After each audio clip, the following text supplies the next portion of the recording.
But in terms of the links, if not now, and I get that, and you saying not now, in terms of that, because of the success, because you're young, you're doubtless hungry, if they could wait, a possibility perhaps? Look, I have a number of years to run. I did sign a 4-year contract. Now, I know the game as well. Like, you lot might have enough of me in a short space of time. That's a reality as well.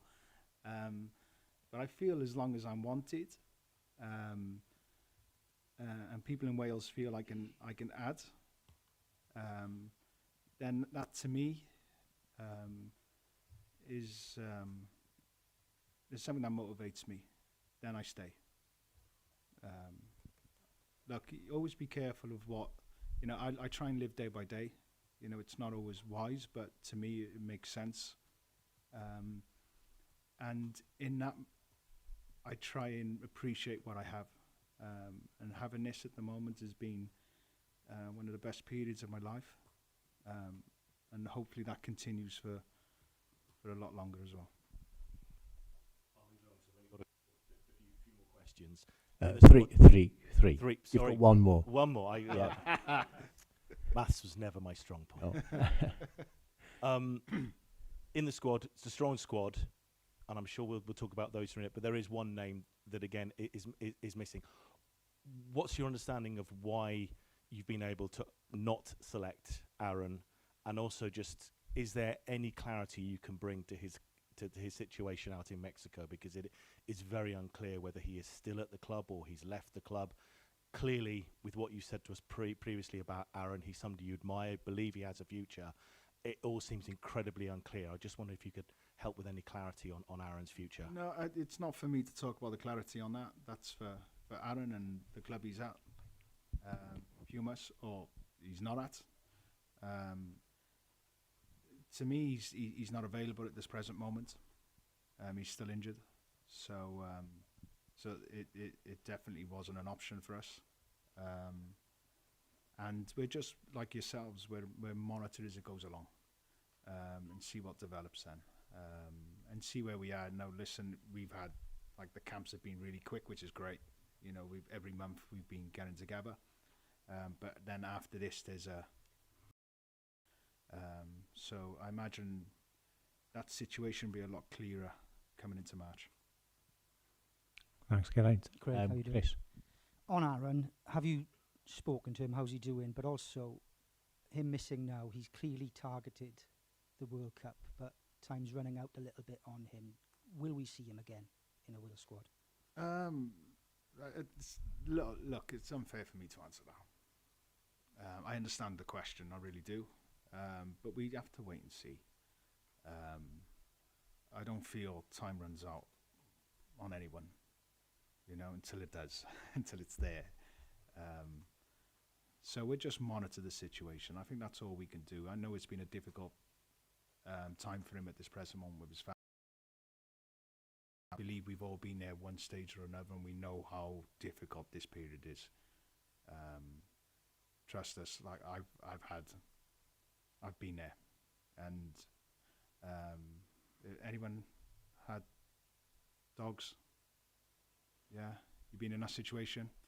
It's the most heart-wrenching feeling going. So he has a young family to try and navigate through that as well. So I feel at the moment, what would be best for us all is just stay quiet for a minute. Let an incredible person, an incredible player for our country. Let him be him for this period. And even answering these questions, I understand them, but I think we need to just say, look, there are other things more important than football, and this is one of them. Well, let's go back to the football then. And let's go. Ben in the squad, despite we expected to put him in doubt for these games. Good job that he's back, and you also welcome Dan James back. Yeah, Ben, we're still monitoring due to we're fully aware of what's going on training and all that with him. So we have to keep following that up. It helps. I know he hasn't played during that period for Spurs, but he didn't play during the periods before that as much Our games have come quite quick. Now, if it would have been a longer period, I would have definitely been more concerned. But actually, within 3-4 weeks, and he's able to maintain his fitness, I don't see that being too big a problem. But like I said, then we just have to monitor the situation of how he's feeling, which we are. Our physios are on and speaking to their physios on a regular basis. I speak to Ben quite a lot, so we just fingers crossed that we're able to get to Sunday. And finally, if I can, return to yourself and these links with Celtic, regardless of that club or whatever club, the better you do as a manager, the more these links will come. It's the nature of the beast. How does it feel as a young manager to have your work validated almost? I try not to look at it. I try not to. To me, I just want us to try and win every game. I want us to, and I want to be part of that as well, of course. I want us to be a team that plays. And I don't mean that, I never disagree with anyone who does the opposite, far from it. You've never heard me once criticise or call anyone who does something different, or because there's no right or wrong in football. I have to have that feeling that I believe we can win every game. And I want the players to have that, and I also want the supporters to feel that. Now, if it doesn't happen, I also want the criticism, because I believe and I also expect that we should demand that. If we want to keep progressing, we want to keep going to major tournaments, that we should expect to. I'm not here for the hard luck stories and we were unlucky with it. Oh, good brave fought, and I've heard it all my career here. It's not what I want us to be and not what I want to be part of. So for me to create the demands on myself, try and be open and try and be honest with it. The players get to see that. And if people elsewhere maybe can reason with that and understand that,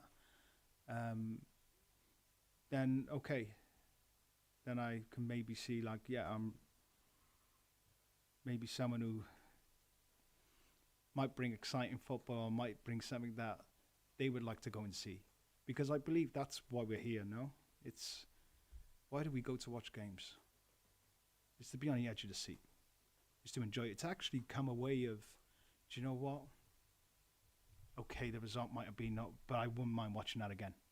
I believe we can, I can't wait for the next one. And I also want the players to feel that as well. And that's all really what I try to do. And if that,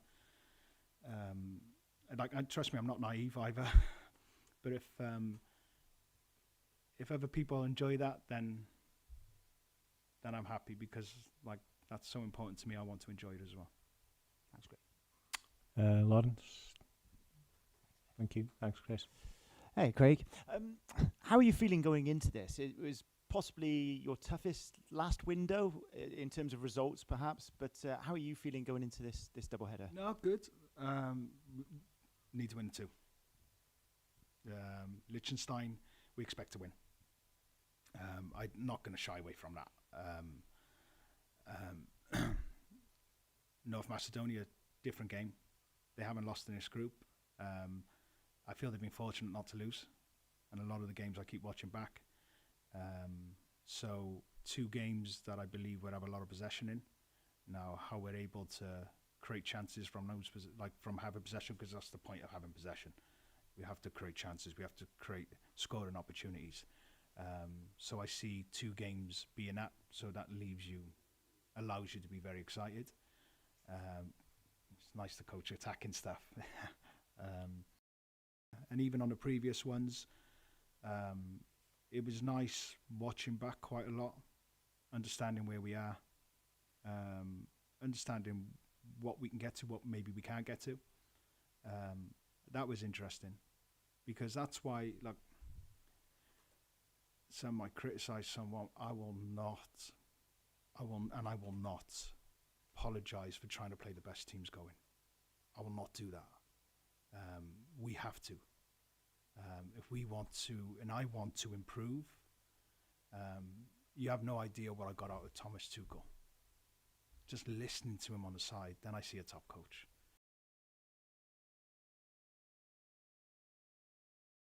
Tell us about it. Tell us where you thought we were. Tell us where you thought we could do better, and what did you have to do? And those informations you might not get elsewhere allows you to improve. So, to me, it's like, look, I don't want to lose. It's not of anything. I don't believe we all don't set out ever to lose. We don't want, but I don't fear it. I don't fear it because I only see it as an opportunity to learn. And trust me, over the last few games, I've probably learned the most. I actually come away from the Belgian game, first time feeling like I could be a coach here. Where before I've seen bits, I've seen, you know, I needed that moment that I actually believed that I can coach. So it left me a little bit more, yeah, maybe I've got a future in this. Maybe. Yeah, maybe. We shall see. Yeah. So just looking at how important is it though? Is it results are everything, because you need that second place, you need that place in the playoffs, which puts you in the top seeds. Yeah, that'd be nice, because it's changing every moment. I don't know if you've seen the playoffs and structure. We have like a website of this guy just really like lays it out, and he's so good with it. But it's so all over the place. It changes game by game at the moment. But you know, we have to be realistic as well. If we finish second, then it gives us it's not going to be an easy route. There's no such thing, and to get to a World Cup it's not supposed to be that way. But maybe it'll allow us to avoid one or two top 10 teams on their grounds. That would be beneficial for us. Now, that allows us to really be motivated to finish second for those reasons. And then just finally for me, it is a Celtic question, but not about yourself. I think there was a few of us that got quite excited at a young Welsh striker scoring for Celtic on the weekend. But we understand that he's not actually available anymore. I can't believe you didn't understand. Like, I've known for about ever since I've done this job. Yeah, we can select him because I like him. Yeah, but I don't know where this come late. Do you know? No, I had an inquiry the other day, and I spoke with Dave Adams, so that's where it came from, wasn't it? No, unfortunately for us, we haven't.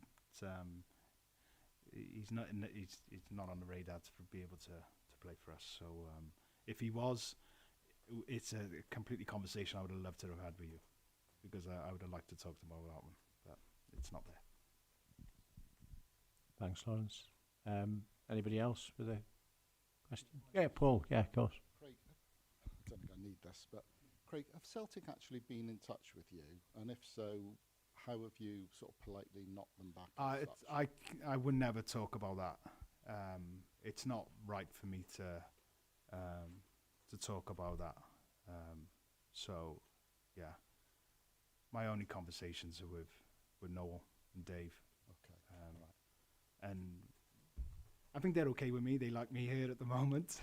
So, and I like being with them, to be fair. So that's it. That's our conversation. Okay. And one of there were TV footage of you being at the racecourse the other week. Yeah. Wrexham versus Cardiff. Is the new Ruben Colwell? You are like I knew you loved John Toshak, but yeah, he's big for you as well, isn't he? Only because I know you too well. Is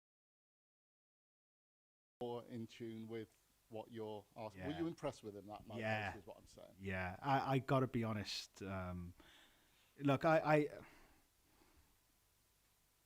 look at League One as well. Trust me, but the Cardiff manager is benefiting us. He's benefiting us as a national team. The way he plays, we're quite similar in how we try to move. I like how his back line goes as well at times, jumps. Now, you've seen one or two bits a moment, they can tie it a little bit earlier, like we get that. But the players he has playing coming through, like if you look at say for instance Cardiff at the moment, they have like its average around about 6-7 players Welsh in the team, playing the way that we sort of play. We do it a little bit differently, but it's not too dissimilar. Only benefits me selfishly. So he's a dream for me, I have to be honest. And Ruben is able, and not just him, because Dylan, Ronan, if you watch Ronan go inverted as well, you know, he'll move his position, he's flexible with that, which we need him to be as well in our system. So they get this on a week-to-week basis, which are only benefit me and what I like to do, or what we like to do as coaches. So and Ruben's definitely benefited from that. Definitely benefited from that. He's still 1 or 2 bits a moment we need more from. He's capable of. I have to be honest, for the first time in a long, long time, I've really enjoyed. I've come away from Cardiff games with a smile. And I know, and listen, you know I'm not a Cardiff fan, yeah? Can we like make that? I have affinities because I'm from there, but I'm, you know, but to go to a game, like a lot of parts, and especially even last year, was difficult when you come away. The atmosphere was down, it was difficult. But now, at this present moment, actually come away, because I got to see a number of Welsh young players playing a way I like. I only see them improving, and selfishly, I look at the country. I just see this is going to benefit the country. So I'm over the moon with that. Okay, just one last one. Like you, I'm a dog lover, so there are more important things than football, obviously, as far as I'm concerned. But how, as your captain at the World Cup, if possible, and keen as such to see him get another club? Look. Do you know what I'm? Do you know I'm keen for him? Is he okay? That's all it is. Honestly, if we get, if he moves back into football and everything goes well, then that's great. But it's this moment. I'm just more interested in him, his family, you know, his wife, his children, that they're okay. That's, to me, at this present moment, is more important. I know we don't like to feel this because football, I feel sometimes we go too far on. You know, it's an enjoyment. As a sport, we get to enjoy. Like, life is way more important. Way more important. And to me, at this present moment, he's had difficulties with injuries, and now this is another difficulty for me. Is just him as a person, like I always say. That's more important. All I see is this moment is just getting through this period, and then time will tell. I couldn't have seen you saying that 25 years ago when I first. No, you're right. Yeah, you're right. Because I honestly, Bill Shankly's like one of my biggest heroes. Like, I've watched everything, and I weren't from his generation, but trust me, when I hear his interviews, I'm like, he was a golden age. Do you understand? Because Brian, you know, you really got value for money then. I feel what you get now is nowhere near good enough to what you were getting then. And to listen to Bill Shankly, and he always said one thing was, and Lombardi quite said this as well, that football's more important than life and death. It's so untrue. But he did admit that towards the end. He wished he never said that. And I think we always have to address that as well. As much as we love this game, and as much as it comes into it, like, and of course we feel like this is the most important moment, but it really, really isn't. And that's what I always feel is more important, that we never go too far away from what's really important. This is a game we get to enjoy. So enjoy it to the fullest, but life's way more important. That's too much of a speech. I didn't want to end it like that. Oh, no, it's Yeah. good. I know, it's like, yeah. Well, it was Sorry, I'm trying to ignore the last bit. That was a good way to end, actually. Okay, thank you for that, Diolch. We'll break for interviews with S4C and BBC and then come back for the written press in here. Is that okay? Yeah. Thank you.